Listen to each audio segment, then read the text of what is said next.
All right, so good evening, everybody. I'm going to share my screen as usual as we start these evenings with the slide of all of the great organizations that have sponsored this course. I can't believe we've been doing this for 2 months and we only have, after tonight, two more sessions. But here we are. Um, and this is coming to an end. Somebody already emailed me, what are we going to do after that? And I said, I'm going to take a whole long vacation. That's what we're going to do after that.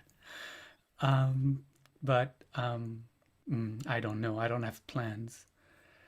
Um, but doing this at the end will be for 3 months, um, is what my contribution will be for now. And we'll see what happens next. There's so many great organizations carrying this work into the world, including the ADL, which we're going to obviously talk about tonight. Okay, these were the couple minutes that we had. Thanking all of our sponsors. We love you guys.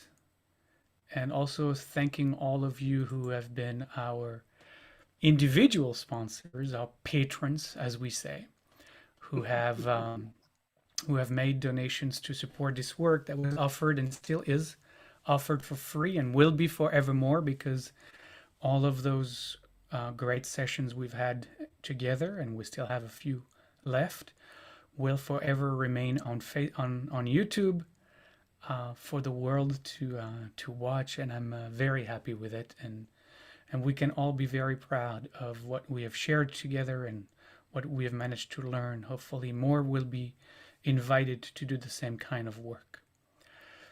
But without, as we say, further ado, which has always been a very bizarre expression for me, I want to take just a moment to introduce you to our guest speaker tonight. Someone for whom I have great respect and admiration. I have met with her at many, many different times over the years, and I've always been delighted to engage with her and work with her and support the incredible work that she is doing. Mary Cypers is the regional director of the Anti-Defamation League for the Pacific Northwest office, which covers a pretty broad territory, and that keeps her very busy. She will tell us more about what the ADL is, but briefly, the ADL is a national anti-hate organization that works to combat anti-Semitism and actually all forms of hate, mostly through education, training, and civil rights advocacy. Miri has a long-standing commitment to social justice. She has worked for over a decade in government and, in fact, in social justice and advocacy.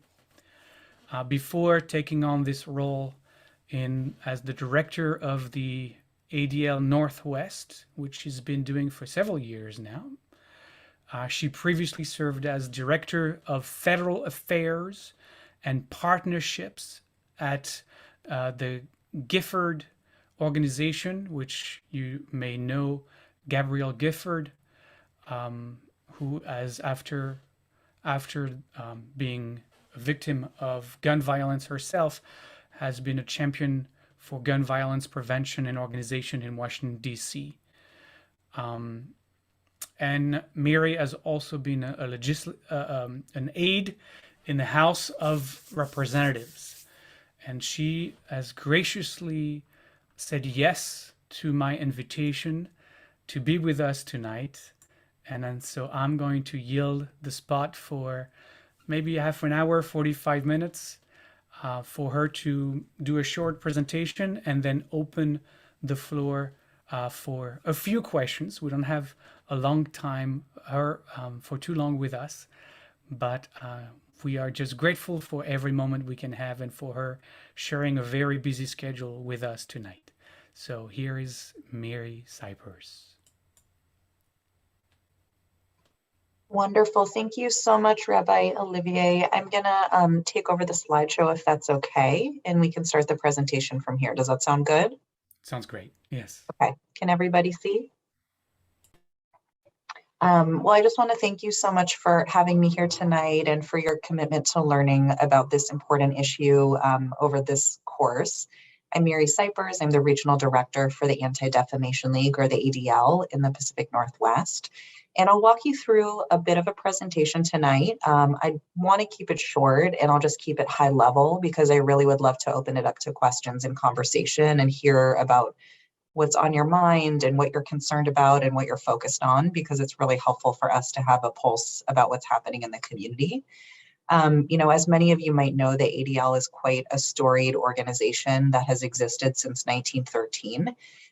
It was formed at a time when anti-Semitism was really rampant throughout society, and stereotyping and discrimination existed towards the Jewish community in many, many facets of life.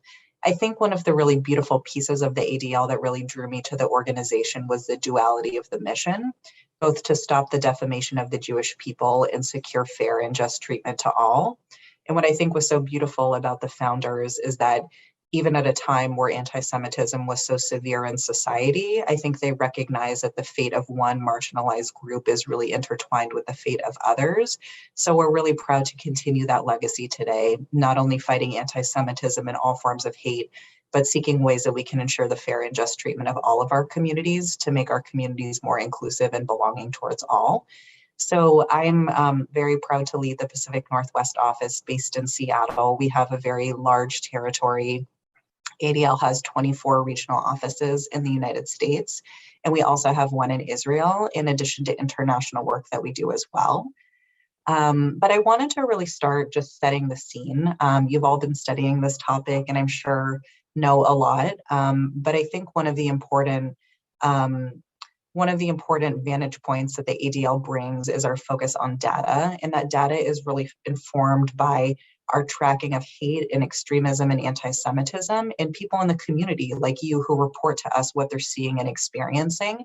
And all of that data helps inform our solutions to the issue of hate and intolerance and anti-Semitism. And I thought what I would do is I'll set the stage about what we're exactly seeing in society and in our local community. And moving forward, what is our approach to really addressing this issue in a holistic way? So in terms of some of the data that ADL brings to bear, one of the most important, I would say, ways that we track anti-Semitism over the years is an annual audit that we release of anti-Semitic incidents. And the audit is truly a picture from community members of anti-Semitic incidents, crimes, etc., vandalism, assault, harassment. It really runs the gamut that are occurring in local communities that people report to ADL. And the way that our team works is that here in Seattle and across the country, we intake these kinds of reports, we evaluate them, and we really discern how we can be an advocate, a voice, and a change maker to be able to help people address anti-Semitism either as individuals or in community settings. And that data is really important because I'll talk a little bit more about what hate crimes looks like from a federal government kind of angle, but this is really a community-driven picture of what's happening. And as you can see over the last decade, really since 2016, anti-Semitism has been at record levels. We've been doing our audit since 1979, and we release it on an annual basis, so it reflects the last year's incidents. And we've continued to see really high numbers even during a pandemic.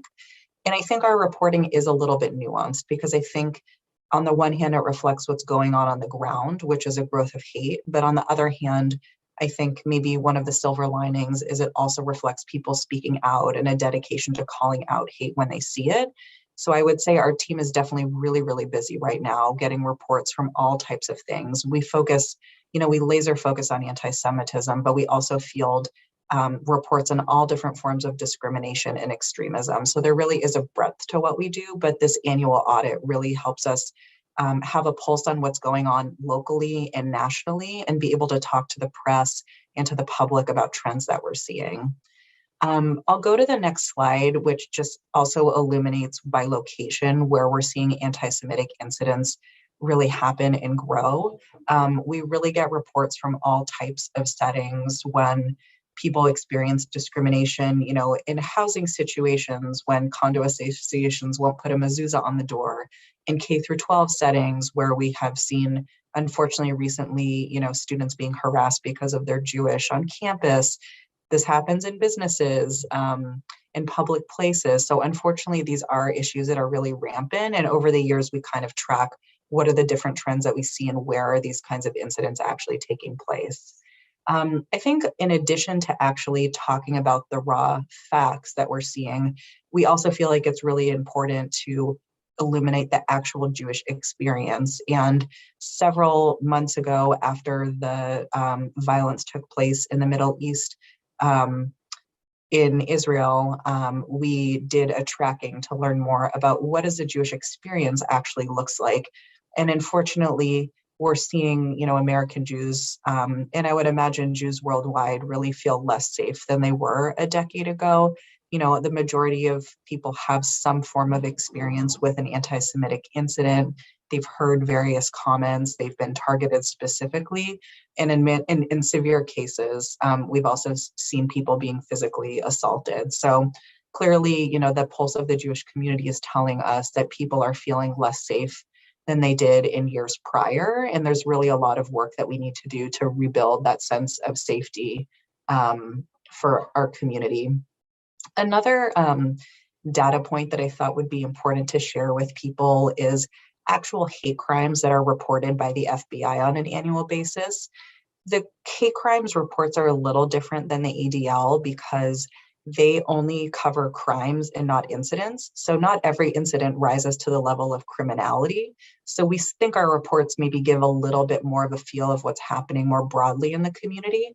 But these annual federal hate crimes reports are really important because they reflect how community members report to law enforcement and law enforcement reports to the FBI about what's happening. And as you can see, we've also seen a really similar spike. And usually the data that ADL has tracks pretty closely with the FBI. But what I think is particularly important about where we're all situated is that hate crimes in Washington state are really soaring. I think we have this view of Washington being a healthy, happy little bubble a lot of the times that really cares about inclusion. And, these crimes unfortunately reflect a really troubling growing trend in our state.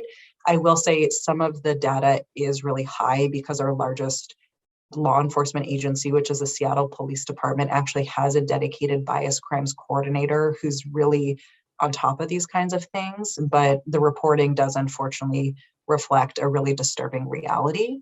And a couple of things that I often share with people because I really feel like these are facts that very little people know. As according to the latest FBI data, Washington has the third highest per capita rate of hate crimes in the country. This is more than California, New York, New Jersey, really populous places, and the third highest number of hate crimes and fifth highest per capita rate. And we've seen those numbers kind of go a little up and down over the years, but they've been pretty steady, really showing that we do have an issue with hate crimes in our state. And I think another important data point that we also share at the ADL that I feel like is shared pretty widely in articles related to anti-Semitism and making the case of why our society really needs to focus on this issue more is that 57% of religious-based hate crimes are directed against Jews and Jewish institutions, even though the Jewish community makes up about 2% of the population. So even though, when you look at the overall picture of hate crimes based on race are always the most, the largest number. But when you look specifically at religious-based hate crimes, the Jewish community continuously ranks as the top target. So those are really important pieces of information that we share in community settings for law enforcement and in other engagements, because I think it sets a pretty, important foundational knowledge about the state of hate and also anti-Semitism today. And I would say between the ADL audit and the FBI hate crimes numbers, those are probably two of the most credited resources that we have in really understanding the actual problem on the ground. And I just thought this might be interesting to actually look at Seattle data because we could find some data that really drills down on our particular locale and community, which is always helpful for people to see. So moving ahead, I'd love to talk a little bit more, now that we kind of, well, I guess one more issue that I'll also talk about that I didn't have the time to make a slide for is just the rise of hate and extremism in society today. I mean, I think we all, are familiar with the images and what transpired on January 6th, but unfortunately, we are, for many, many years now, we've been living in a time where white supremacists, domestic extremists have been really emboldened. Once kind of lurking on the dark web in some dark places, they've really come out. We've seen, more propaganda than ever before, hateful flyering and just their emboldenment to be in a lot more community spaces. We've also seen, I would say, groups that maybe we would categorize as the alt-light or alt-right in the past that we thought maybe were kind of sugarcoating white supremacy and kind of skirting the line, like groups like the Proud Boys and others you might be familiar with, really become more extreme and radicalized over the past couple of years. And, I think when it comes to anti-Semitism, we see it on the right and the left, and it doesn't, I think it exists regardless of the political spectrum, but certainly I don't think you can really talk about what's going on with hate and anti-Semitism in society today and ignore the fact that it's appearing both on the left and the right, but domestic extremism is a huge issue of concern. And I'll talk a little bit more about the tools that we have for really tracking and understanding what's happening. I think ADL's theory of change, and the best way I can describe it is that there's no silver bullet to fight hate. You need an all society approach that's holistic and sophisticated and integrated. And just as hate, old hate might be taking on new forms, we're really trying to do our best to adapt and to be creative and forward thinking about the problems that we're seeing. So in terms of the actual work of the ADL, like what does this organization actually do? We've heard of it, it's based in New York, maybe our parents have been involved in it or our family members, but what does the ADL actually do on a local level? So my job as a regional director for the ADL in the Pacific Northwest is to really lead this integrated work that is on the ground. A huge pillar of ADL's theory of change is education. Without it, we're really not going to be doing the kind of proactive preventative work that we need to be doing. And we know that, bias and hate, like babies are not born with bias or hate, but studies show that little kids start to really understand and notice a difference as young as 2 years old. So we're one of the largest deliverers of anti-bias education nationwide. And we also have anti-Semitism education programs that we offer. And I'll be done soon, yeah. I'll be done in 20 minutes, okay? Okay. So education is a really important pillar of what we do, and always happy to follow up. We have specific programs that we offer in the Seattle area and across the country related to anti-bias education, like our No Place for Hate initiative. And we have a lot of different anti-Semitism educations for many types of audiences, both Jewish and non-Jewish. Community engagement is also a really important piece of what we do, building broad coalitions with communities impacted by hate and showing up for others in times of both need is something really important to us. And finally, an important pillar of what we do is also advocacy, whether that's legislation and policy, at the local, federal, state levels, et cetera. It's a really important piece of how we affect change. So I thought I would just include a couple of slides to give you an overview of our education work, because I do think some of the principles that we use in terms of our anti-bias education are really powerful, and they inform a great deal of our education work to broad audiences. So you'll see a little bit more about some of the tenets of our anti-bias education in terms of, the strength of diversity. And I was talking about before how prejudice is learned and it can be overcome and challenged. And I also think another really powerful teaching tool that we have that we use in a lot of different settings, whether it's K through 12 education or law enforcement training, is our pyramid of hate. And it's a powerful tool that really illustrates how biased attitudes really start at the bottom, and like a pyramid can build over time if they're not addressed, and ultimately can lead to more severe acts as you go up the pyramid. And kind of like a pyramid, the top is supported by the bottom. So if you remove the bottom, that kind of structure can't really exist. So I just wanted to give you maybe a little flavor for some of the principles and some of what we teach in some of our anti-bias programs. But as I said before, we have a number of local programs that we offer. ADL is one of the largest deliverers of anti-bias education nationwide, reaching over 1 million students every year. And here in our wonderful Pacific Northwest, we've grown from about 4,000 K through 12 students to 35,000 in a 4-year period, just to give you a sense of the emerging needs. And in addition to anti-bias education, we have really wonderful programs on anti-Semitism education. Some of them are a little bit more traditional, like Words to Action, and some are a little bit more innovative, like BINA, which is basically a virtual self-paced course for high schoolers where they can actually just take it on their own and learn about it. And it's done in a really visually appealing and multicultural way. So I think we're really trying to experiment with all types of learning, and happy to dive more into that if you're interested. I talked a little bit more about our community engagement work, but here are some central tenets that we use when partnering with diverse communities. We do hate crimes trainings for all sorts of groups. We advocate for equitable policies, and we partner on community conversations. And with our advocacy work, this is a picture of me testifying in the legislature. We've been really proud to make some progress in the past couple of years on some key issues in our region. We've been focusing on strengthening hate crimes laws, so it not only protects the Jewish community, but all marginalized communities from hate. We've been thinking a lot about the issue of online hate and harassment, which I'll talk about a little bit. The importance of education, especially around the Holocaust, as especially we're seeing over the last couple of years, months, weeks, days, is crucial, and a couple of other really important civil rights issues we care about, from voting rights to criminal justice reform. So those are some of the local issues that we're engaged in our state legislatures, but also federally as well. I also wanted to mention one area of our work that I think is really interesting and growing, which is new approaches to fighting hate through our Center for Technology and Society.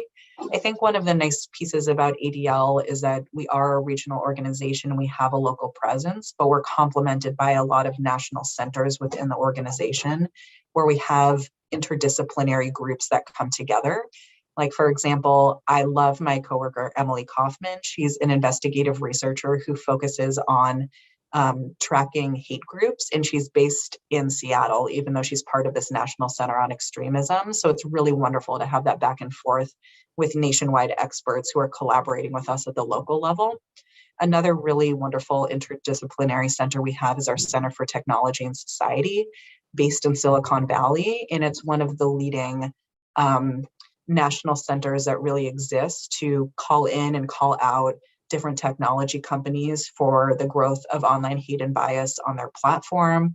They do product development, they do original research. So it's a lot of really interesting work to think about how we better understand how hate is manifested in the online space, what anti-Semitism looks like online, and how we can be better advocates to address those issues. And one thing that the ADL put out this year, which is kind of an original product that we've never seen before, is an actual report card grading different social media companies for basically how they take on the issue of anti-Semitism and actually enforce their policies, whether it's allowing Holocaust denial on their platform, which Facebook did allow for quite too long, even though they've changed it, action taking against anti-Semitism, different policies, that mention race, religion, or ethnicity. So I think we're doing some really cutting edge work in this space. And I do feel like because Seattle is such a tech hub and everybody is impacted by the online world, it's just a huge growing piece of our work. And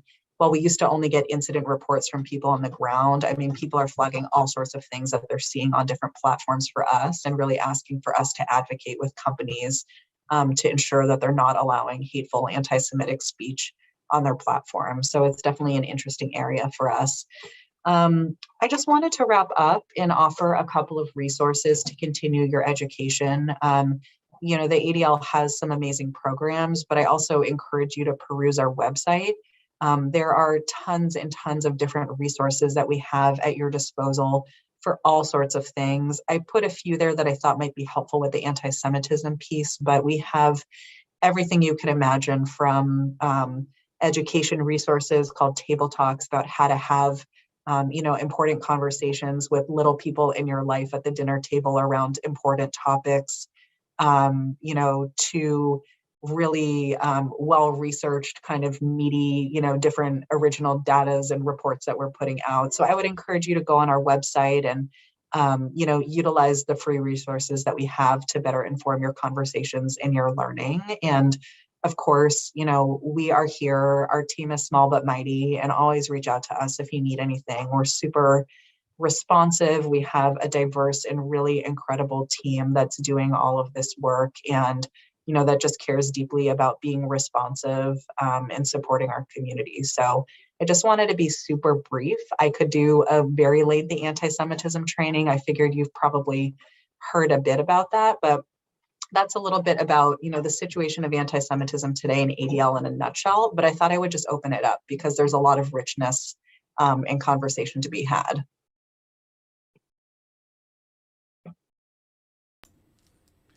Thank you, Mary. Take a breath. So, yeah, if you have questions for Mary, just you know, just raise your little hand, and then she will call on you as you do. And don't be shy. I know you're not a shy group, so.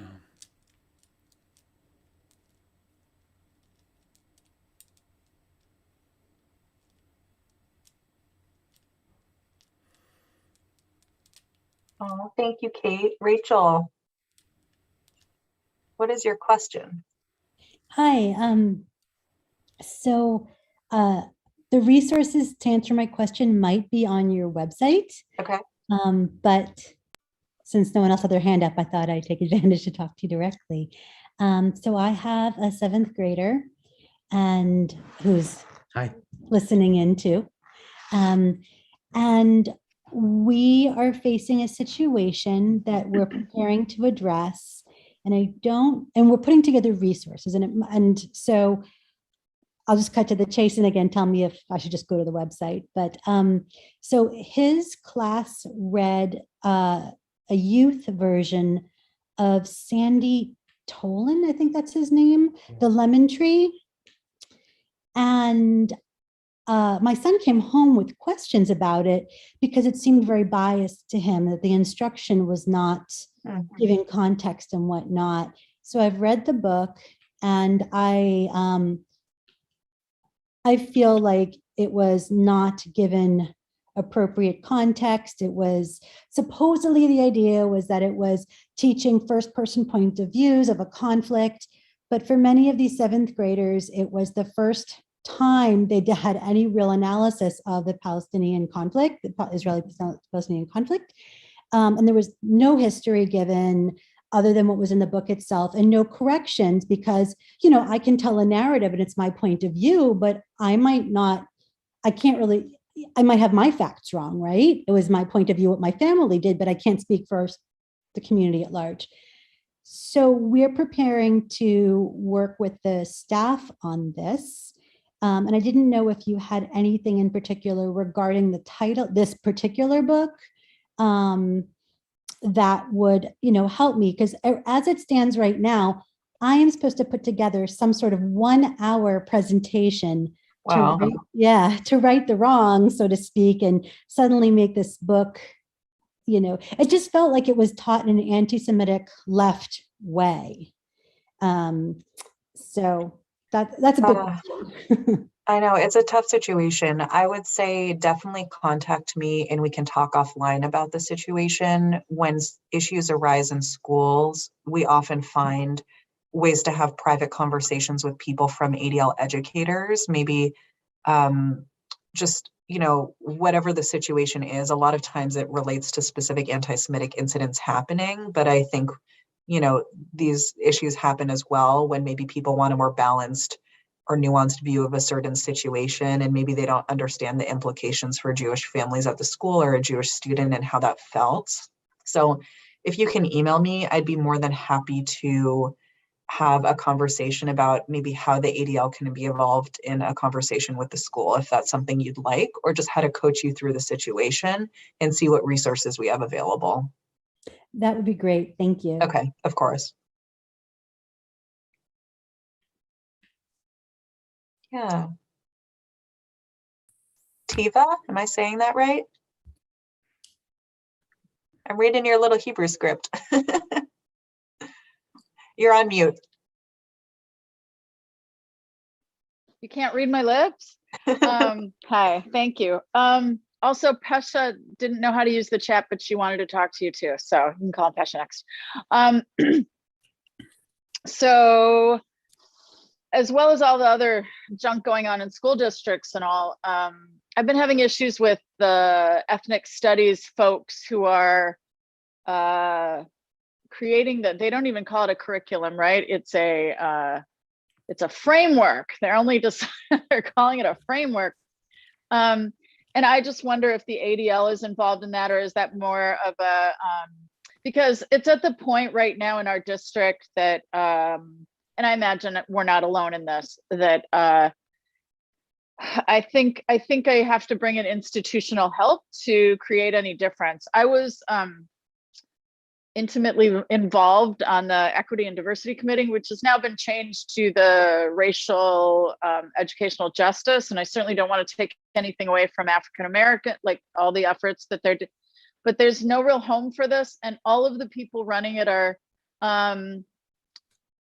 all of them are people of color, and none of them know much about the Israel-Palestinian issues except for what the left feeds them, and one of them is a Palestinian herself. It's just, I'm just anticipating it getting ugly, and I'm trying to prevent that. And so personally, it's gotten ugly already because I am now a pariah at the district level.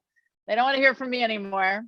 So yeah, who's the right address to start to help with that? If you contact me offline, we have been involved with ethnic studies conversations. We have a representative from the ADL board in the Jewish Federation who is Linda Clifton, who was part of the development of it. And behind the scenes, we have been working to make sure we're kept up to speed on what's going on. And I would be happy to have an offline conversation with you because it is an issue that we're closely tracking and that's great. monitoring. Could you hook me up with Linda directly? Like, could I talk to her? Yeah, if you email me, I'll connect you with Linda. Happy to, and all of the other organizations that we're working with on the issue. So yes, it is definitely something on our radar, and we are doing our best. Oh, for sure, because a bright spot is that we actually did a 3-part training for OSPI, the Office of Superintendent in Public Instruction for Others, about anti-Semitism. Is that why they pulled they changed who they were going to use as part of the automatic consulting or something for it? Anyway, and also, I don't think it had anything to do with our involvement, but I know that it has been a process with much conflict, and we want to avoid what happened in California, right? Yeah, so, yeah. Yeah, exactly. But yes, please contact me and I'll connect you with our board. Thank you very much. Of course, yeah. Appreciate it. Pesha? Thank you. I have a question. Actually, I'm asking for my goddaughter who contacted me last week because she knew I was taking this class. She lives in New York. She's 24. She works at a coffee shop, and she has a friend that she's met there. And several times he has said to her and with other people around, "Oh, you don't need to work here. You're Jewish. You're really rich. You just do this for the fun of it." And he has said that at least 2 times, maybe more. And she doesn't. And I said, "Well, what do the other people around you say?" They just kind of laugh it off. And I don't honestly know what to tell her, how to respond to that. I know what I would say as a woman in my 60s, but I don't know how to tell her how to respond. And I was wondering if you had any suggestions. Yeah, I mean, I'm sorry to hear that she's facing that. I mean, that kind of blatant stereotyping in, jokes is like obviously very offensive to her. I mean, a couple of strategies that I might suggest, and this is based on some of our education work and how we advise people to react in a situation where they're the direct target of anti-Semitism. I mean, I think if you feel safe doing so, I mean, here are a couple of strategies that we recommend. I think one is ask a question, like instead of dismissing it, dig a little deeper into asking him to exactly clarify, what he meant by that comment and why he felt like he should say it. Maybe you could broaden it to universal behavior, like ask a question like, is, every Jewish person, that economically wealthy, or, have you, are there any other ethnic groups that you would say, like, I mean, kind of dig into it a little deeper to see if, maybe she can expose, why these kinds of stereotypes are really outrageous. You could make it individual and talk more about the personal impact of it. As well.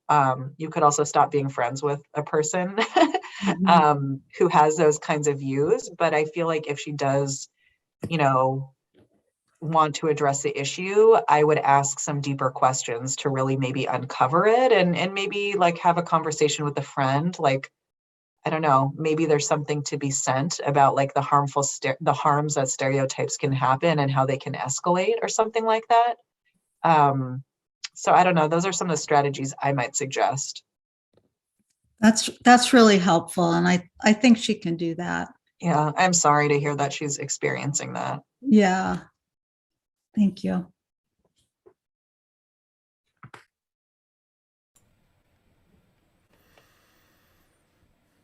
Is there anything else? Mary, I have a question. Yeah. Have you had any victories, small or large? This has been, in a great extent, kind of a dark time. Yeah. And have you got any stories of victories that you might pass on? Oh, that's such a great question. I agree. It's always nice to think about the light amongst the darkness. I'll tell you a really, a fun project that I've been working on. I think one of the beauties of the Pacific Northwest is that we get to interface with Jewish communities, both larger and smaller. And I've recently done a lot of work in the state of Idaho, where I have a particular passion for bringing ADL's work. And one of the fun things that I've been able to do over the past couple of years is actually create pods of board members in Anchorage and Boise and in different places in Oregon, so that we have more representation for Jewish and non-Jewish communities that need our work. And because COVID has been both hard, but also has afforded us opportunities for virtual connections like tonight, we actually did a program last week with all of Idaho's Jewish communities to connect them from across the state on engaging allies against anti-Semitism. And it was a great and meaningful night. The mayor of Boise, Idaho spoke, who's the first ever female mayor to be elected in 150 years. We also had the first Asian American police chief in Idaho speak, who's the chief of police there. And he actually gives out law enforcement certifications to new recruits at the Idaho Anne Frank Memorial in Boise as a symbol of inclusion and respect, which I think is really neat. But I was really touched by the program last week. We had almost 150 people sign up throughout Idaho, some of whom who don't talk or share their Jewish identity with others. And many of them said, they're the only Jewish person, in their community or in their workplace or in their school. So it was a really amazing opportunity to hear directly from them about how, what they're facing in the world and all of that. But I recorded some really amazing remarks from this 11-year-old who basically participated in this breakout session after the program that I thought was really fun, because he just had really lovely takeaways. They talked about working together, being visible, staying strong, building bonds with non-Jewish people like friendships, helping others through allyship, never giving up, working together for a better world. So I would definitely say, I think that the work we do with young people is really, really inspiring. And even though the world is pretty grim right now, and I definitely feel it as well, I love working with younger people through the ADL. Last year, for the first time ever, we launched a No Place for Hate Youth Summit, which was a really, really fun project. And we got to basically bring students together from across the Pacific Northwest to learn about current social issues and advocate and hear from community leaders who have broken barriers themselves. So I would say, I think those are some really great projects we're undertaking. And the last, I should have mentioned this, but one of the most fun things about the pandemic is that we started a podcast. It's called Pacific Northwest Coffee and Conversation, and I'll drop the link in the chat. And it's been really fun because we've been trying to build bridges with diverse community leaders from throughout the Pacific Northwest to raise the profile of the ADL, but to also really highlight, important people that are working towards social justice. And it's been a really, really fun endeavor. We interviewed all types of people from throughout our region. The head of the Wasma Center for Human Rights in Boise, Idaho, talking about, how to fight back against hate through education. We've been interviewing great lawmakers like Senator Twana Nobles, who is the second ever Black female senator in the Washington legislature. Just really, really inspiring people. Eric Liu from Citizen University talking about, civic, building, civic leadership and democracy building. So we're really trying to do our best to not only share the facts on the ground, but also inspire people to continue doing the work. So hopefully tonight is a little bit of both, but I'd urge you to listen to it. It's kind of fun. You can take it with you on the go. And we're really doing as much as we can to try to build bridges and highlight a lot of those bright spots. Thank you. Just wonderful. Okay, one last question. Hadia? I don't have a question, but I just want to say this. The town I grew up in the East Coast in the 50s, ADL was very big. And I think the motto was never again. It's never going to happen again or something. It was coming off the war. And here we are. It stunned me. And ADL has stayed through the whole thing. Yeah, no, I totally acknowledge. I feel like we're all finding ourselves in some dark times for many, many reasons of the world, but hopefully, like my previous friend asked, we can all find some bright spots to continue working, to make things better. So I, encourage you to engage with us and to attend our programs and to continue doing the work. So thank you. That was just wonderful, Miri. It was such a pleasure to have you here with us tonight. Oh, pleasure to be here. Thank you. I appreciate you and the great work you're doing together with your, how do you say, small but vibrant team or powerful team? That was a great way. Very, very small but mighty. That was great. Well, thank you so much. I know your daughter is waiting. Eagerly awaiting my return. So we appreciate sharing your time away from your family. Of course. Please be in touch. And we're always here if, anybody ever needs us. Thanks. Okay. And I'll just drop my email address in the chat if anyone wants to follow up about various issues. Yeah, it was in the slides, but yes, that's good to know. Okay. Sounds good. Okay. Take care, everyone. Have a good night. Good night. Thank you. What a wonderful presentation. I've been so delighted both to have the Holocaust Center for Humanity people with us a few weeks ago and now the ADL. I hope that you found it useful and that it brought a lot of ideas how to move forward with this. I know sometimes it feels all like darkness, but there are good people doing great work on the ground every day, and those are the people we need to connect to and support ourselves. Well, we have a little time, so I'm going to bring back darkness.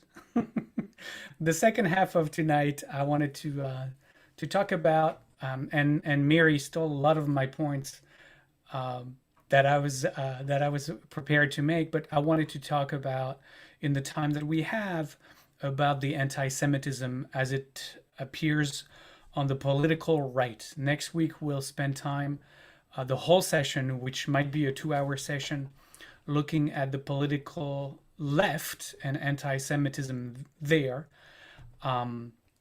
But tonight, I want to talk about anti-Semitism on the right, and as Mary Cypers shared with us, this is probably the most visible one, which is why most of us are very aware of it, and which requires less of a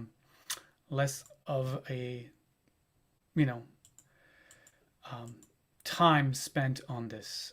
But before we do that, I just want to put back in the chat room, it's already on our Facebook page, some of the links that I didn't have the time to share last week in our conversation, as we were running beyond the hour and a half. I was talking about what's going on in Europe, and I said we wouldn't have time to really deep dive into that. So I'm putting here, and it's already on our Facebook page. So those of you who are watching it can always refer back to that. A great article you can find in the Allgemeiner, Algemeiner, called "Muslim Anti-Semitism Increases the Threat to European Jews." So if you want, you can Google that.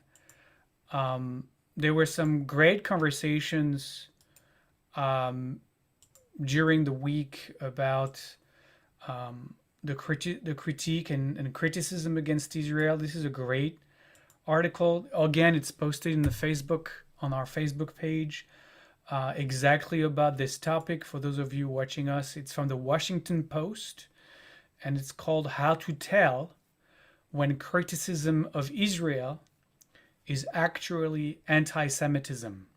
It's a really good little article there, that from the Washington Post, that highlights that issue. I talked last week as well about the issue of the United Nations calling Zionism racism. As I mentioned, that was a joint effort between Soviet Russia and the Arab world. There's a great article here that traces it's a short article that traces the history of Zionism is racism, how it came to be, and eventually how it was repealed. But the lasting impact of that still affects us today. So I highly recommend that. You can find that as a JCPA, Jerusalem Center for Public Affairs, on the Jerusalem Center for Public Affairs website. It's called the 1975 quote-unquote Zionism is Racism Resolution, the Rise, Fall, and Resurgence of a Libel. And last but not least, I want to share here also in the chat the appalling speech by not this one, hang on, by the leader of San Francisco CAIR. I mentioned that last week as well, the CARE organization, which is Hamas sponsored. Why isn't it click and pasting correctly? I do not know. There is a cabal maybe on that. Hang on a second.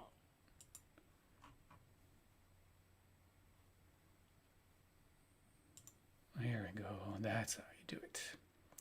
I needed to restart the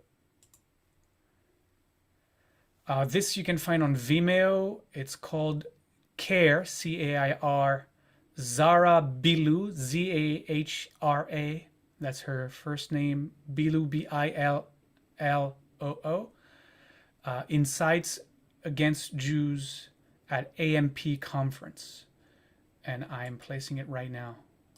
Now that I have the correct link in the chat room. Again, all of those are waiting for you on the Facebook page.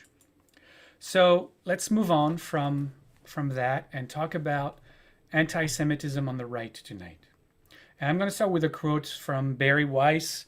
I've mentioned her book, which is right here on my desk, How to Fight Anti-Semitism, which I have used for this last few sessions and will continue to through the end of our course together.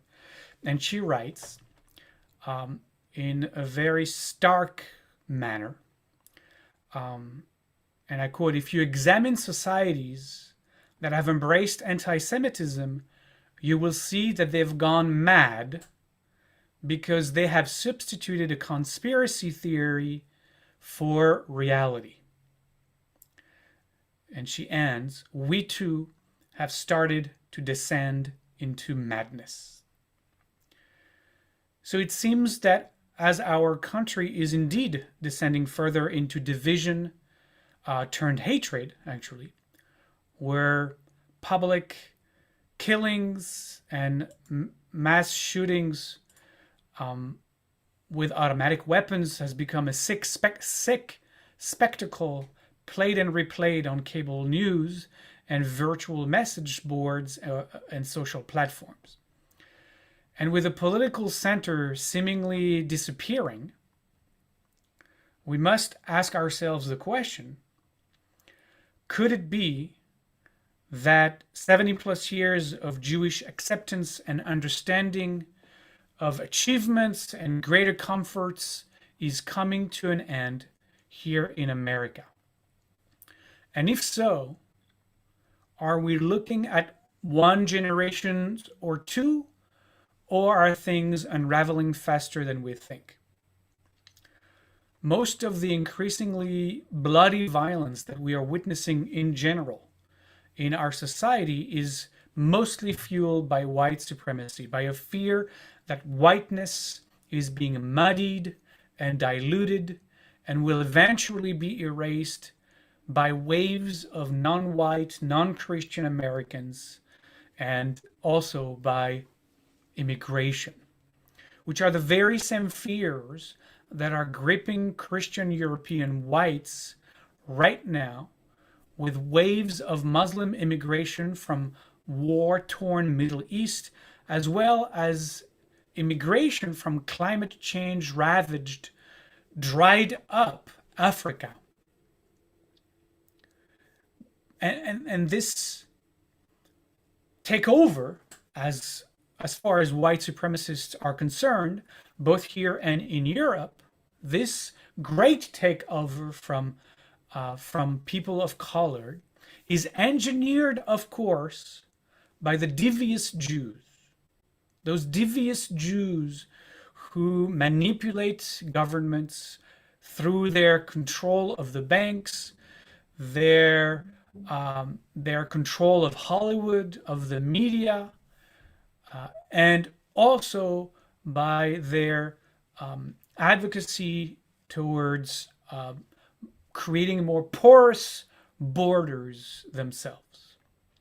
And this conspiracy theory was in full display in Charlottesville just a few years ago during the Tiki-Torches March and the shouts, if you remember, of Jews will not replace us.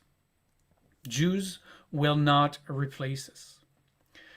And it's important for us to understand that this is at the core of the white supremacist far-right movement that is, in fact, as Miri alluded to during her presentation, making its way into the center right. And I'm going to talk about that in a little bit. So one would think that the core enemies of white supremacists on the right would be targeted as black and brown people, as Asians, and as immigrants of color. But in the conspiracist mind of the right or the alt-right, these people of color, being inferior, of course, to the white race, could never on their own manage to overthrow the powerful, superior white race.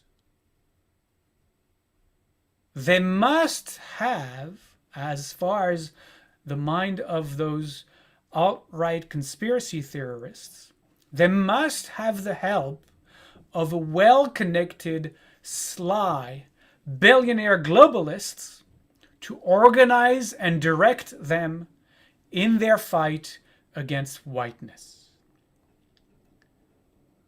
That is the critical theory that animates the alt-right, the far right, that is making its way into the center right.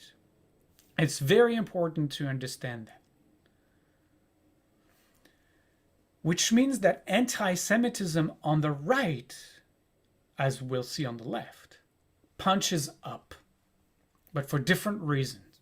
Now, what do we mean by punching up? When we say punching up, it means that the attacks are directed as those perceived or denounced as higher up on the social economic ladder, right? In contradistinction, racism punches down at those perceived as lower on the socioeconomic ladder, right? So when we hear Jews will not replace us, it means that Jews, who are the great wealthy global plotters and the great manipulators of those inferior races, are the masterminds and executioners of the great replacement plan against the white race. Now, as our guest tonight mentioned, these white supremacists have swarmed onto the online world, which has allowed them to get connected, right, together, to find communities, to find facilitators, ideologues, manipulators, and all of that together has made this world become increasingly radicalized through these dark web networks.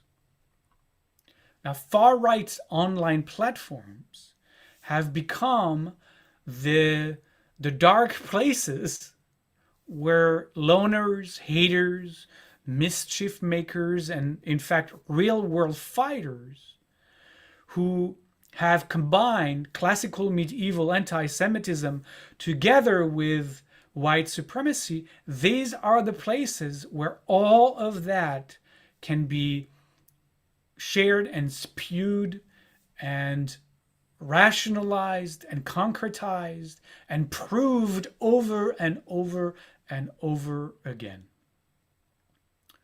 So we today still call it the alt-right, the far-right, neo-Nazis, Proud Boys, whatever, as Mir mentioned, whatever the group that we are worried about this week or this month comes to the front.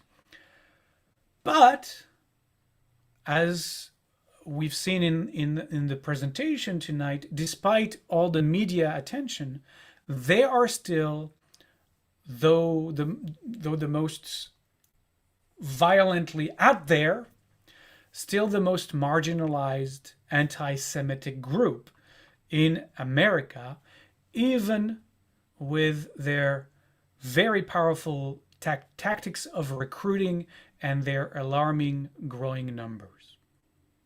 And as I mentioned before, we have to remember this is not new, right? In fact, these are the heir of Henry Ford. As I mentioned a few sessions ago, his propagation of the protocols of the elders of Zion, that, if you remember, he paid to have printed and distributed, who also used his newspaper, the Dearborn Independent, to spread anti-Semitic conspiracy theory, and, as we saw, blamed the Jews for engineering World War I for profit, as those accusations will be brought up again with World War II. And his most devastating book, as I also mentioned a few weeks ago, was called The International Jew, who was, by the way, not only Hitler's most inspirational book, as Hitler said himself, but understand that this book is today one of the, I wasn't going to say bestseller, but it sells really well, let's say, right now on Amazon, receiving, you can go and check it out, many 5-star reviews, and influencing a whole new generation of alt-right anti-Semites, but not just, unfortunately, not just on the right, as we will see next week. But not just the shadows from the past, not just that one shadow from the past, also these new outright, far-right, neo-Nazi anti-Semites are the heir of the KKK, who blame the Jews for their support of the civil rights movement not so long ago, where synagogues were bombed in the South during that time, including Atlanta's oldest Reform synagogue, who was bombed in 1958. They are also the heir of the American Nazi Party that was founded in 1959, right? 15 years after the end of World War II, by George Rockwell, who had since then been renamed, maybe they thought that was a better name, the National Socialist White People Party. They are the heir of groups like the Knights of the White Camellia. I don't know if you heard of that group. Very dominant right now in the dark web, as well as another very prominent group growing in size, unfortunately, simply called the Order. All of those groups have attacked Jewish houses of worship or other Jewish institution, if not attacking Jews and sometimes even murdering Jews on the streets of America. Of course, nowadays, one doesn't need a card membership to any of those anti-Semitic institutions. The online world provides that sense of belonging and allows, as I said, for further radicalization, as demonstrated by the shooter in Pittsburgh or the one in Poway. But we can't, and that's going to be critical for us to understand, we can't limit anti-Semitism on the far, what we call the far right or the alt-right anymore. What is scarier now is that this once marginalized haters, those neo-Nazis, those white supremacists, and those who celebrate mass shootings from behind their smartphone screen, are no longer marginalized. They have become the visible exemplar of a new political and cultural style that has overthrown long-standing sets of norms about tolerance, about basic decency, and about civility in this country. And that's really critical to understand, that it's really a shift that this has brought forth, a shift in America's culture, how we see and interact with each other, which used to be based, and with its flaws, of course, with all the racism that came alongside this. But there is a paradigm shift that is palpable every day about the destruction of basic ability to converse, to share ideas, to debate, and to do this with a sense of civility. And this dangerous trend is best exemplified by the 45th President of the United States, Donald Trump. Now, this is not about taking political sides. It's about looking at history and what has happened, especially since 2016. And as we saw in the many slides that Mary Cyprus shared with us from the ADL, we have seen a drastic increase from all the reports, be it the ADL or the FBI, local or national, of hate crime and anti-Semitism since 2016. And there is a direct correlate to seeing this radical increase by order of magnitude, really, to the violence and anti-Semitism in America. We cannot ignore it, whichever side of the political spectrum we find ourselves. We have to go into this with eyes wide open, and you will see that I will show that it's happening on the left just as much next week. So let's not also pat ourselves on the back in any kind of political way. The dangers exist on both sides. However, tonight is about the political right. Bigotry and anti-Semitism on the right also, let me make that really clear, did not start in 2016. It long predated Donald Trump and his campaign. James Baker, some of you might remember James Baker. He's an oil tycoon and who was George H.W. Bush's Secretary of State. Remember James Baker? I remember James Baker. He didn't like Jews or Israel very much. That might not be something you know. He is known, and you can check my sources. Rabbi Google will help you.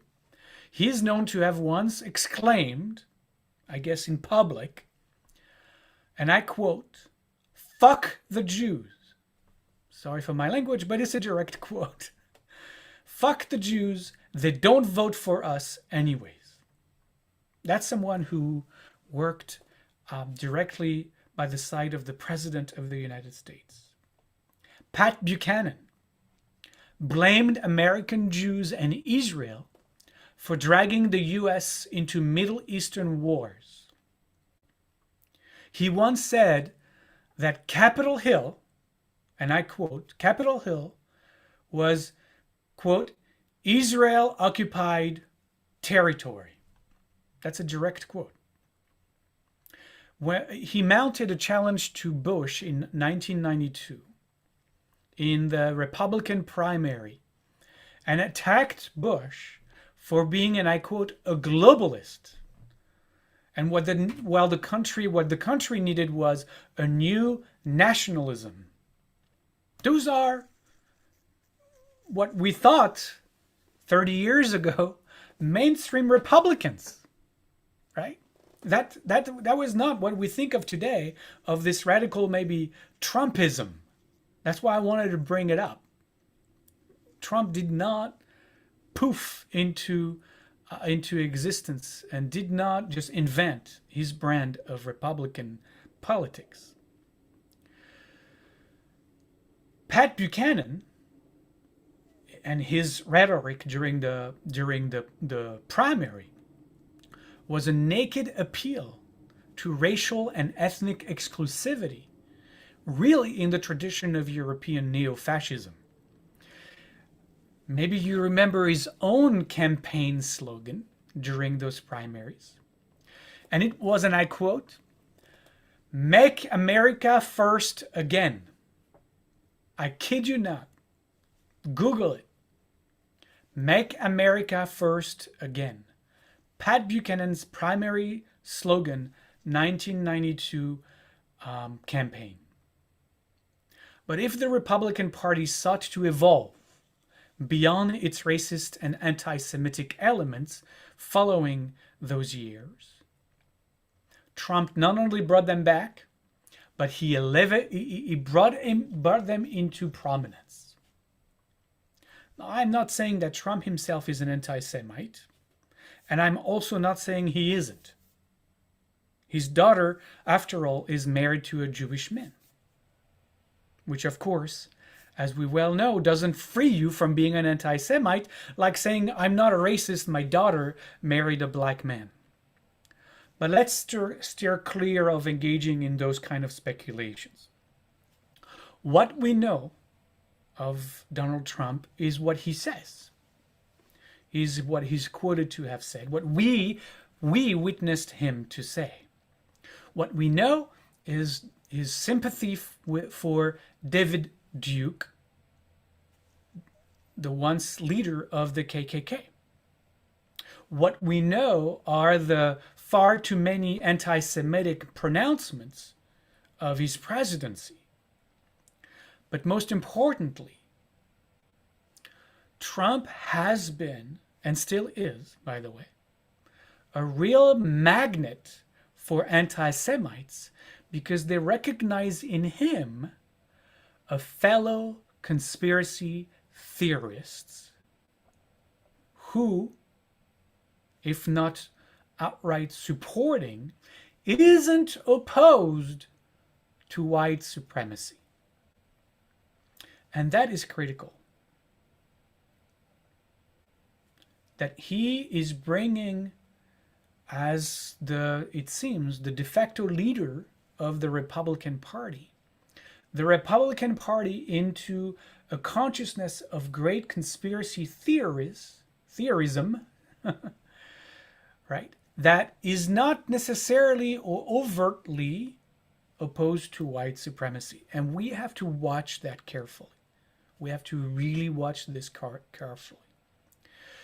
His presidential campaign, that it seems really never ended and continues to this day, it feels. His ongoing presidential campaign since 2016 still continues and continuously reminds all his supporters, of the forces and people keeping them, the working American men and women, keeping them down. And these forces were, as he overtly said during many campaign speeches, were the globalists, those elitist globalists, to those money-grabbing people, and 3, those power-hungry ones and their special interests. What his supporters heard, the Richard Spencers of the world, the neo-Nazis and white supremacists, as well as the more run-of-the-mill Republican supporters, was 1, Jews, 2, Jews, and 3, Jews. Let's not hide that from our eyes. At the Republican Jewish Coalition meeting, if you remember, he said from the podium, he was invited to speak at the Republican Jewish Coalition meeting. And he said from the podium, and I quote, "You're not going to vote for me because I don't want your money." That's what he said in front of all the Republican Jewish caucus. "You're not going to vote for me because I don't want your money. You want to control your own politicians, which is fine." That was his quote. He referred to Benjamin Netanyahu, who then was Israel's prime minister, in this speech to the Republican Jewish caucus. He referred to Benjamin Netanyahu as your prime minister, an obvious accusation of Jewish dual loyalty. Those are all tropes of anti-Semitism. The incredible thing that he's able to do and gets a pass for time and time again is to say that to the Jewish voters who supposedly should be voting and at least funding his campaign, and he gets away with it. And it's just fascinating. When Michael Cohen, if you remember Michael Cohen, who's one of Trump's lawyers, started to cooperate with the Robert Mueller investigation, you remember those days? He said, Trump said, his comment on that was, and I quote, "The Jews always flip. The Jews always flip." This from the President of the United States. And I'm not even talking about, the very fine people on both sides of the Charlottesville riots, or bringing Steve Bannon into the White House. Let's not even talk about that. What Trump has done, and we can't not see that. We Jews and everyone cannot unsee that, is that he has moved the alt-right. He's moved the racist, anti-Semitic fringes of the Republican Party. He's moved the anti-Semitic, racist fringes of the Republican voters into its mainstream. Now, do you remember what I said about the sharp rise of anti-Semitism in the late 1800s Germany? I said that the turning point in this rise of anti-Semitism that eventually, just a few decades later, a generation later, those years that influenced Adolf Hitler, this was the turning point in the rise of anti-Semitism that eventually led to the Nazi Party. And what that was, if you remember what I said, is that being an anti-Semite in the late 1800s Germany became what we would call today the politically correct way to be in society. Remember when I said that? That being an anti-Semite was really kind of your card into being accepted in your local clubs and other political or social gatherings, especially in high society. But not only. It became not just acceptable to be anti-Semitic, it became what you needed to be in order to be invited in the circles in which you wanted to be invited in. It had some cachet, we would say in French, right? And that was the real shift.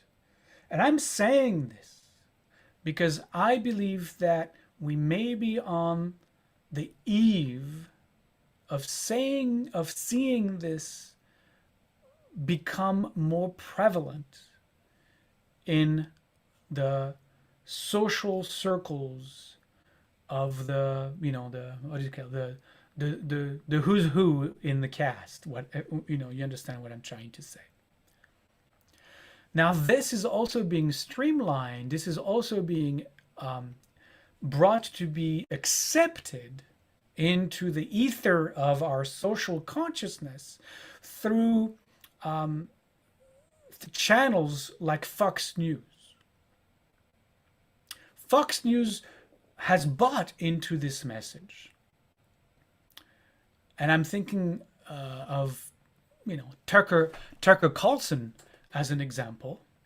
And let me actually share one of the latest Tucker Carlson's articles that are around. I'm going to put that in the chat as well. And Tucker Carlson's move, first of all, more and more obvious anti-Semitism on the air, and also his move to, I'm going to share it as a share screen for those of you who are watching online. This article from the HuffPost, the perfect anti-Semitism of Tucker Carlson's latest trip to Hungary. Very much worth the very short reading. This is a less than 5 minute article to read, but absolutely worth your time. And this is, you know, again, one of the stars of Fox News to show you where Fox News is allowing the anti-Semitic stretch to grow within its platform.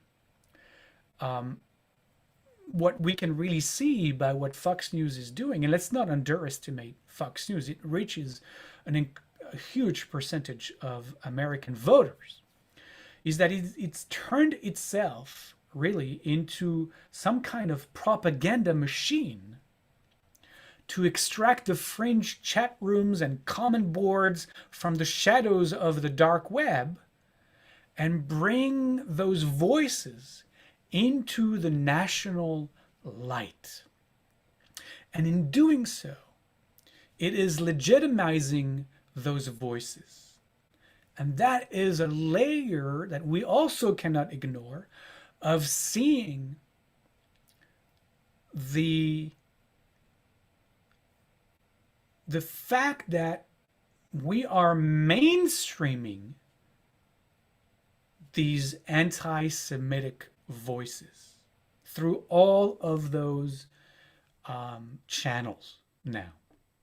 And I mentioned Tucker Carlson and his shift toward Hungary and Viktor Orban. Let's also see that he is maybe an influencer of the Republican Party, or maybe they are playing off of each other.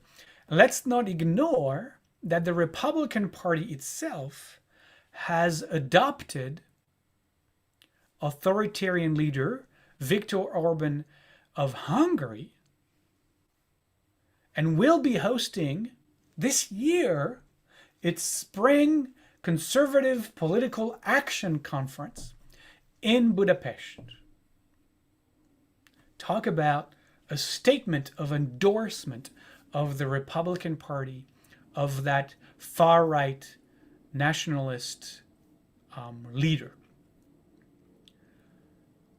Ultimately, what we are seeing with Trump and many of the Republican Party members who now openly support him is what a journalist, author, Bret Stephens, called, and I quote, the systemic removal of the moral guardrails that keep bigotry down. I love that quote. We're seeing on the right, specifically, tonight is about the right, but we'll see also that on the left, the systemic removal of the moral guardrails that keep bigotry down. Now, one thing that is interesting about the far right is that it insists on being full-throated defenders of Israel. If you listen to them, they are more pro-Israel than even most American Jews. So how can they be anti-Semitic? Zionism, not as it actually exists, but as the twisted version of their own ethno-nationalist fantasy, is their ultimate fig leaf, what they hide behind. Those right-wing anti-Semites love Israel for the same reason they despise immigrants. Why? Because Israel solves the problem of the Jews in America. Jews go home. They don't say that, but that's the underlying reason for them to love quote unquote Israel. And also, they imagine Israel as an anti-Muslim military state instead of the pluralistic democracy that it is. There was an article in Tablet magazine where Yair Rosenberg wrote, and I quote, "The alt-right maliciously appropriates the deeply held values of liberals and minorities in order to attack them.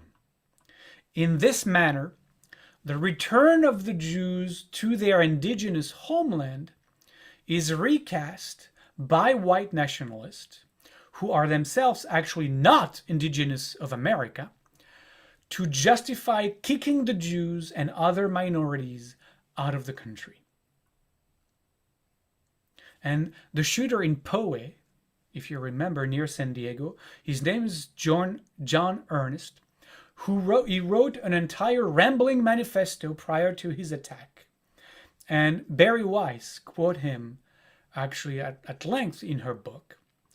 And she describes actually, as a preamble to quoting him, what he wrote as a quote, a toxic soup of 2,000 years of anti-Semitism.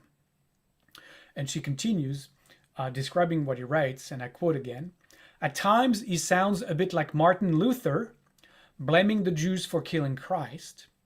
He makes reference to the blood libel of little Simon of Trent." Do you remember Simon of Trent in England? He rants about feminism and degenerate art and blames the Jews for their race mixing, for their sexual perversions, and for peddling pornography. And then using more modern tropes, he writes that the Jews start wars, that they are guilty of lying and deceiving the public through their role in the news media, that they control all finances for the purpose of funding evil. And he too subscribes to the Great Replacement theory. By the way, something else to thank the French for is this Great Replacement theory that I mentioned at the beginning, which is a very ancient idea that a far-right French philosopher whose name is Renaud Camus repackaged in a book that he published in 2012, just 10 years ago, which he named Le Grand Replacement, the Great Replacement. And in that book he wrote, and I quote, I would die 1,000 times over to prevent the doomed fate that the Jews have planned for my race." And it sounds just as awful in French, believe me. And I don't think it's only rogue synagogue shooters or neo-Nazi tiki-torch marchers who shout, "Jews will not replace us." Steve King, do you know Steve King? He's a Republican congressman from Iowa. And he recently tweeted, and then repeated on TV as he was interviewed. And I quote, "We can't restore our civilization with somebody else's babies." We can't restore our civilization with somebody else's babies. That is the representative, the congressman from Iowa. In those conspiracy theories, Jews are still the ultimate betrayers of the white race. They are the most powerful racial enemy white people can ever have, because they are the ones preventing whites' natural dominance. Now, what we will see on the left, and I'm going to end with that tonight, is actually a mirror image of this ideology. But this mirror image insists on tagging Jews as white, as a way to strip them of their ability to claim victimhood. And thus the left is allowed to indulge in their own kind of replacement theory. But this inverted version denies the Jews indigenous connection to the land of Israel.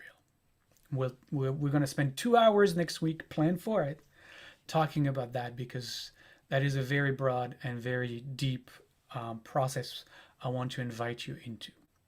But you can hear from what I just said the double bind in which American Jews are caught. They are at once white and not white. They are accused of being the maidservants of white supremacy by the progressive left. And, as we saw tonight, the maidservants of immigrants and people of color by the political right. They are at the same time, we are at the same time in league with the oppressed and in league with the oppressor. It depends on which side of the political divide you stand. And so we find ourselves once again, right now in 2022, in the same spot we found ourselves just 100 years ago. Accused, if you remember that class, that session, by each sharply divided side of society of being the very incarnation and leading force of the greatest evil of the opposite side. The issues of the day have changed. They have changed certainly from the ideological battles of communism versus capitalism versus nationalism of the early decades of the 20th century. But the same lose-lose-lose situation for the Jews is replaying itself exactly as it had then, and as it had, in fact, throughout history.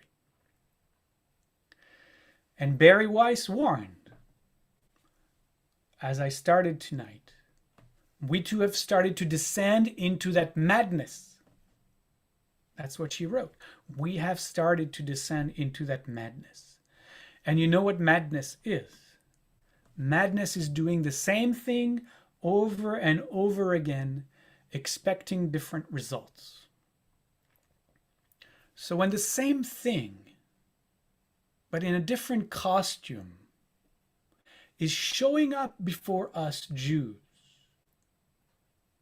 over and over again, let's not hope for a different future.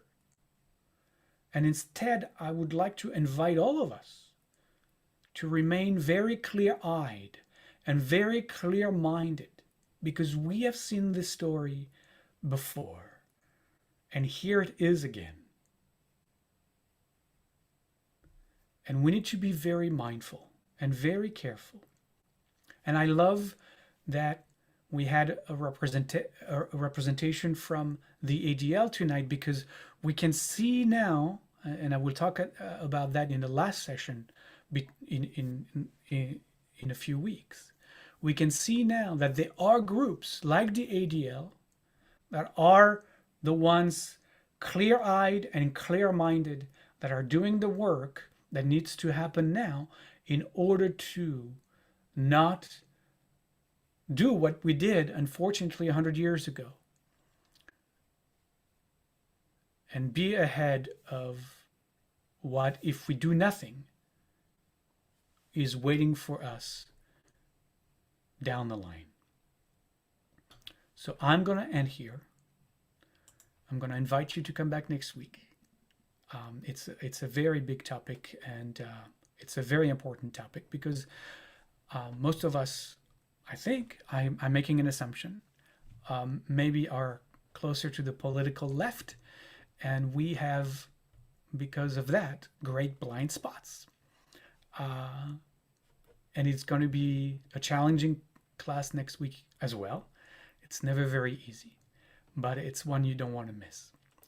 I would be happy to open the floor for one question, maybe two if we have time. So just click on the little hand to raise. It's under where it says reactions if you're on a PC. Hadia, you have the floor. Thank you. I just want to say, when you're talking about like things like the ADL thing, and they had that in World War II too. My cousin was saved because they had women, people that just came and put the kids in different homes. You know, it's a whole scene, and if they had that, but look what happened. And I would love you to address what we know now. What can we do? How do we, should we leave the country? What should we do? I wouldn't say we need to leave the country right now. No, I know that, and I can't. But I would say, like I just ended, keep really a clear eye and clear-minded. Let's not, we always have the tendency to think that it won't happen here, it won't happen to us. America is a very strong democracy. We have seen how fragile our democratic institutions are through the Trump presidency. Let's not be complacent. Let's be on the lookout. Like I said, it really looks to me, as a student of history, that we are exactly right back where we were 100 years ago, being caught between those two polarized worldviews of the world and society, and being the enemy of both, right? With no way out, because there is no other, there's only two sides, and we are the ultimate evil and enemy of both sides for different reasons that mirror each other, as I expressed. So let's really be mindful. That would be my single advice. Thank you. And if we, throughout the Trump presidency, I was waiting for what I called a burning of the Reichstag event. That did not happen. We were very close on January 6th. And I was ready to pack my suitcases then and there because those are telltales, right? If we have, and it's very possible, many political scholars and historians are saying this was dress rehearsal. Right. So let's be very clear-eyed that if there is something like that, the next presidential elections are not too far. We might need to consider leaving, and I'm actually serious, unfortunately, but I am serious. Rachel. Hi, amazing class. I just want to ask, and maybe it's coming, but for those of us who are blessed with loved ones who support Trump's love of Israel, who are so fearful of immigrants affecting their pensions and whatnot, not necessarily the same person. I really liked what Mary was saying about the questions that the young person should ask the person making the anti-Semitic comments. Sure. I guess I do want to promote dialogue with these loved ones. I don't want to close the door, but will we have a chance to talk about what questions do we ask to them to make them think? Because they're not likely to listen to a whole class, right? They're not likely to listen to a whole anything. Absolutely. Questions are really good to make them think and wonder and hopefully come along. And again, I love what Mary said. I think that was really powerful, the way she addressed that what do we do on a personal, like somebody that we work with, right? That we are close to, day by day, and asking those very powerful questions is one of them. You know, is the same. You know, when I mentioned that last week, I think talking about BDS, like we always have to ask the question. So, what is your goal? Like, where are you going with that, right?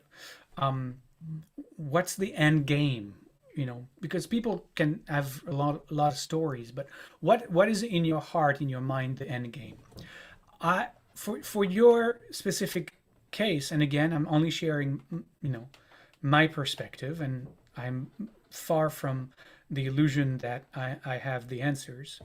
Um, but to me, um, to address these kinds of dilemma from a open-hearted, compassionate place, which, as far as I'm concerned, is the more inviting way of that, is to acknowledge where they are coming from and to ask or to try to understand what the fear is. Because, you know, if we can empathize with all of each other's fears and we can talk about what are each other's fears, then there is something that can be invited in the conversation.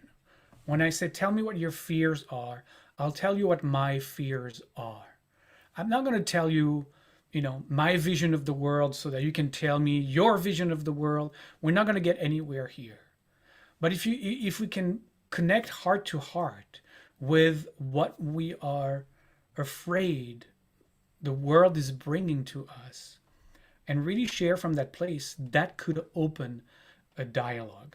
One of the most powerful organizations, I think, that exists in Israel that works for reconciliation between Palestinians and Israelis is an organization that brings together the parents or the family members of those who have lost a loved one to the conflict, whether Israelis who have lost loved ones through terror, bombings, or whatnot, and Palestinians who have lost loved ones through Israelis' military actions and whatnot.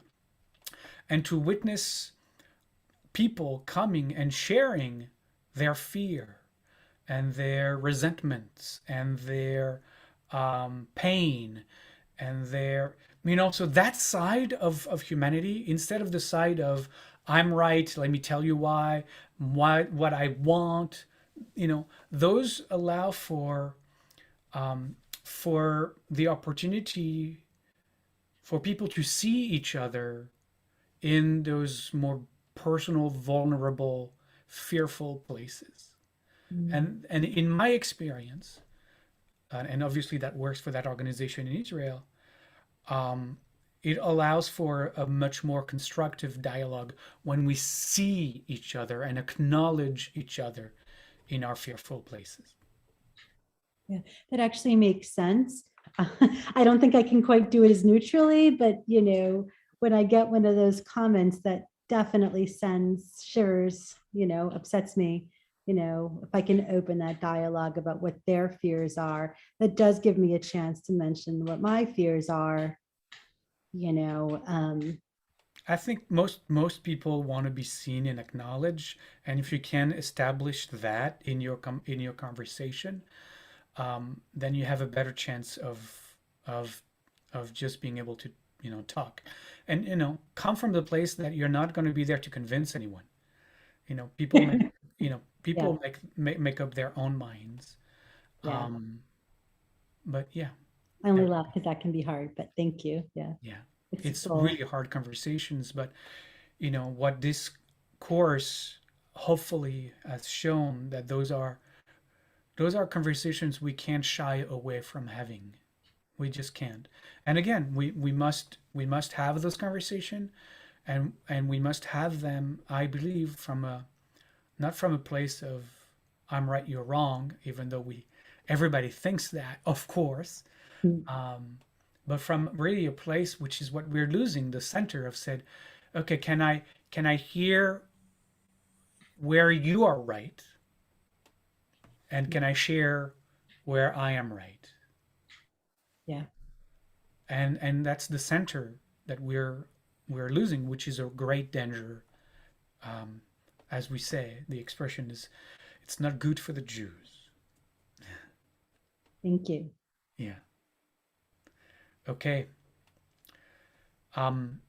Because Mary was there and I didn't want her to, as you could see, she was really taking the time out of her private life, and she's really traveling through 5 states, if I saw the map correctly. I didn't have the chance to start us with a shalom chant, but I would love to end tonight with a shalom chant, if you would allow me. So to just close your eyes and just be with all that was shared tonight.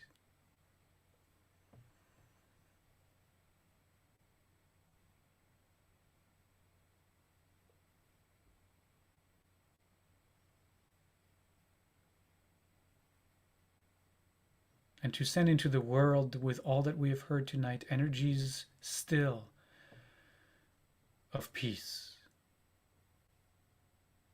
of opening to wholeness, of working to find harmony between all of us.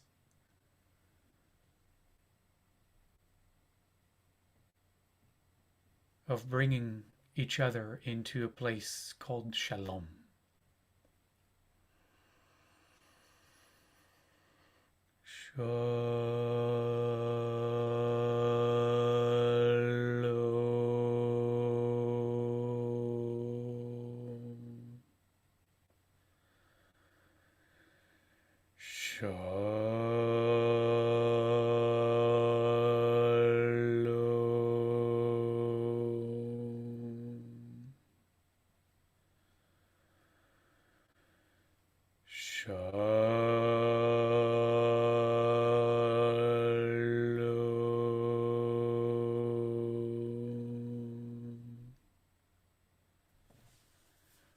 Thank you.